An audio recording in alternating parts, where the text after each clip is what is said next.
Dear student, welcome to tech study online portal everything for technical student. यदि आप किसी भी टेक्निकल एग्जाम सेमेस्टर एग्जाम की तैयारी कर रहे हैं तो आप हमारे चैनल को सब्सक्राइब कर लीजिए, जिससे कि आपकी तैयारी और अच्छे से हो सके। आज का जो वीडियो है हमारा वह इंग्लिश सेक्शन पे आधारित है। इंग्लिश सेक्शन में आज का जो टॉपिक है वह यूज ऑफ प्रीपोजिशन का पार्ट फर्स्ट हम लोग देख चुके थे, जिसमें हम लोग एमंग, बिटवीन और ऑन, अपॉन का प्रयोग किए थे। तो आज हम लोग कुछ इम्पॉर्टेंट प्रीपोजिशन को देखेंगे जो कि पेपर की दृष्टि से बहुत ही इम्पॉर्टेंट है। Use of in and into. In और इनटू का कहाँ प्रयोग करेंगे? इन और इनटू दोनों क्या है? प्रीपोजिशन है। तो देखिए, एक साइड इन लिख दिया जाए और दूसरे साइड इनटू लिख दिया जाए। देखिए, इन का मतलब होता है में या के, ठीक है, में या के।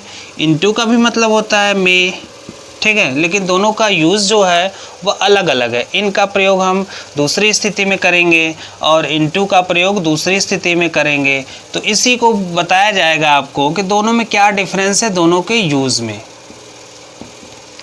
देखिए, इन का मतलब है कि जब स्थिर अवस्था में को दर्शाना हो तो वहाँ पे हम इन का प्रयोग करेंगे। जैसे एग्जाम्पल समझिए,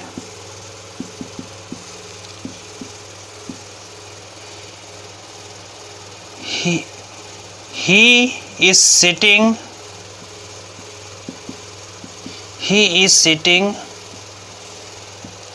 in the class. He is sitting in the class. वह कक्षा में बैठ रहा है। तो जब वह जाके कक्षा में बैठेगा तो जो इसकी स्थिति है वह स्थिर अवस्था है, यानी वह जाके बैठ गया, वह गया जाके क्लास में बैठ गया, तो he is sitting in the class. लेकिन वही जब हम इनटू का प्रयोग करेंगे तो जो इसका एग्जाम्पल होगा तो इसको हम लिखेंगे the boy jumped into the river, ठीक है। तो यहाँ पे देखिए जो स्थिति है, the boy jumped into the river. तो जो बॉय है वह जंप लगाएगा तो वह जो क्या है, मोशन की अवस्था हो गई, गति की अवस्था हो गई। स्थिर अवस्था में को दर्शाने के लिए इन का प्रयोग करेंगे और गति अवस्था में हम क्या करेंगे, में को दर्शाने के लिए इनटू का प्रयोग करेंगे। तो यहाँ पे लिख लीजिए, गति की अवस्था, यह हो गया आपकी गति की अवस्था और यह हो गया स्थिर अवस्था, यह हो गया आपका स्थिर अवस्था। स्थिर अवस्था के लिए हम क्या करेंगे, इन का प्रयोग करेंगे और गति अवस्था के लिए इनटू का प्रयोग करेंगे। इसका स्क्रीनशॉट ले लीजिए। कुछ और प्रीपोजिशन का यूज़ आपको बताया जाए।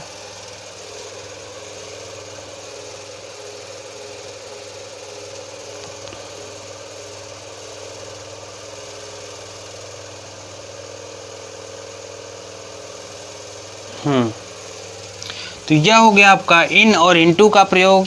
इसको याद रखिएगा, इन का प्रयोग हमेशा में या के संदर्भ में किया जाएगा, लेकिन स्थिर अवस्था होगी, जो उसकी अवस्था होगी वह स्थिर अवस्था होगी। लेकिन इनटू का जो प्रयोग किया जाएगा, इसका भी प्रयोग में के लिए किया जाएगा, लेकिन जो इसकी स्थिर अवस्था होगी वह क्या होगा, गति की अवस्था होगी, मोशन की अवस्था होगी। Use of beside and besides, ठीक है। Use of beside and besides, दोनों का मतलब देखिए थोड़ा सा डिफरेंस है दोनों में। बिसाइड का प्रयोग कहाँ करेंगे और बिसाइड्स का प्रयोग कहाँ करेंगे। तो एक साइड हम बिसाइड लिख रहे हैं और दूसरी साइड बिसाइड्स लिखेंगे।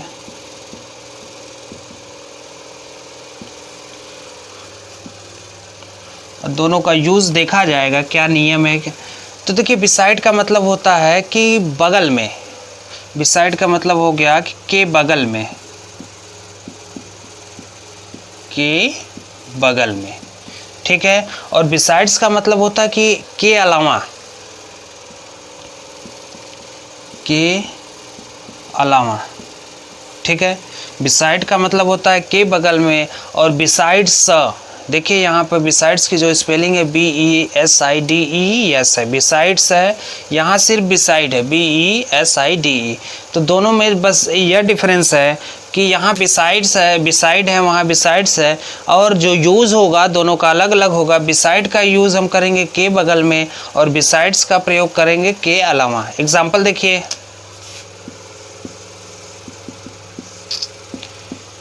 ही sat beside me, beside me, he sat beside me, वह मेरे बगल में बैठा, वह मेरे बगल में बैठा। ठीक है, अब बिसाइड्स का देखिए example, besides me her father were also present। तो इसका मतलब क्या होगा कि मेरे अलावा वहाँ उसके पिताजी भी मौजूद थे, मेरे अलावा उसके पिताजी भी वहाँ मौजूद थे, उपस्थित थे। तो बिसाइड्स मी यानी मेरे अलावा। ठीक है, बिसाइड्स मी यानी मेरे अलावा।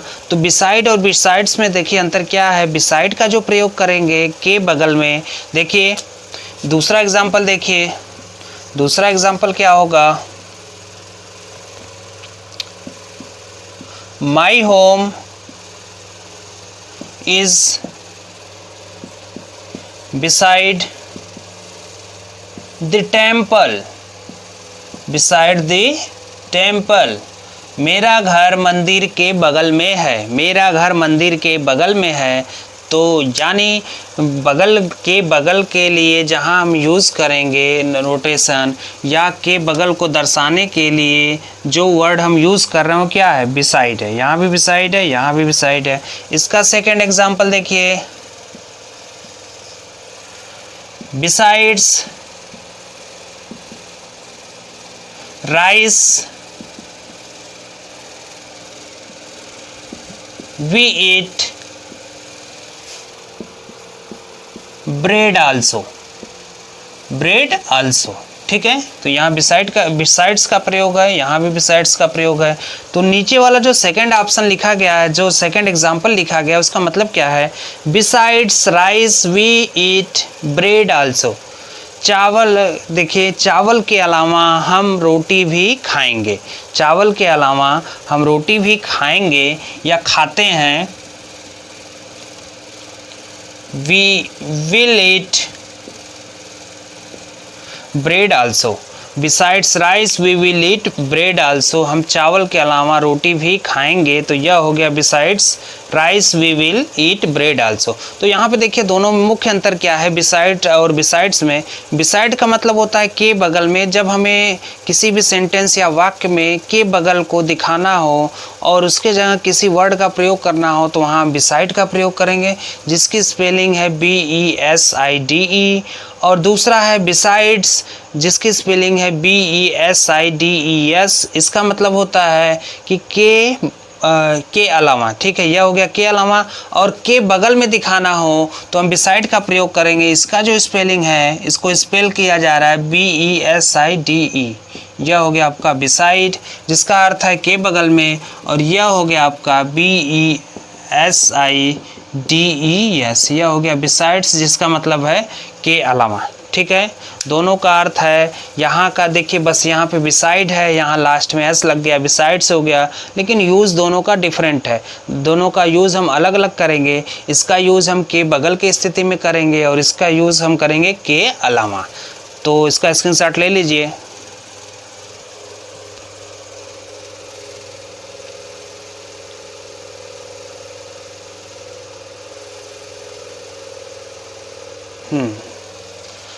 तो यह हो गया आपका कुछ इम्पॉर्टेंट महत्वपूर्ण प्रीपोजिशन जिससे संबंधित क्वेश्चन हमारे पेपर में पूछा जाता है। पेपर में क्वेश्चन जो आएगा प्रीपोजिशन से संबंधित आपसे क्या पूछेगा, कोई वर्ड दे देगा और वहाँ पे रिक्त स्थान दे देगा। जैसे मान लीजिए यहाँ बिसाइड्स है तो यहाँ बिसाइड्स ना लिख के क्या करेगा, ब्लैंक लिख देगा, डॉट डॉट लाइन दे देगा और बाकी सब वर्ड लिख देगा, मी, हर, फादर, वेयर, आल्सो, प्रेजेंट। आपको 4 ऑप्शन दे देगा। पहला ऑप्शन बिसाइड्स हो सकता है, दूसरा बिसाइड हो सकता है, तीसरा इन हो सकता है, चौथा इनटू हो सकता है। तो अब हमें सटीक और सही आंसर बताना होगा।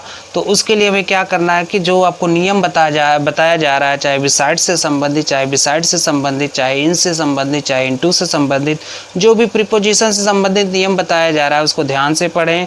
और जो भी यहाँ पे एग्जाम्पल बताया जा रहा है या उससे संबंधित जो भी आपको रेगुलेशन रूल बताया जा रहा है तो उसको लिखते जाएं, नोट्स बनाते जाएं, जिससे कि आपका कॉन्सेप्ट प्रीपोजिशन से क्लियर हो।